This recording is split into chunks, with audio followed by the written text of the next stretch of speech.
9h10 à suivre à présent dans cette édition. La gare de Villefort va-t-elle devenir une gare fantôme? La SNCF a décidé de sérieusement réduire les moyens en Cévennes. Mauvaise nouvelle si vous habitez en Cévennes et si vous prenez le train. La SNCF vient d'annoncer la fermeture des guichets à Villefort, Génolac et la Grand-Combe à partir du 1er janvier. En clair, elle abandonne peu à peu ces gares qu'elle juge peu rentables. Les élus redoutent maintenant la disparition pure et simple du train dans ce secteur. À Villefort, Sébastien Banus, Yannick Le Ternier.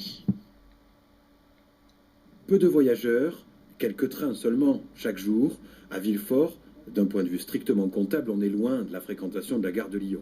Mais pour les usagers du coin, cette ligne est au moins aussi importante. Je préfère qu'elle reste, la gare, parce que c'est un service pour tout le monde, en fait. Et la fermeture des guichets, ça vous inquiète? Ça m'inquiète. Parce que j'habite à 25 km d'ici, et c'est quand même le plus près.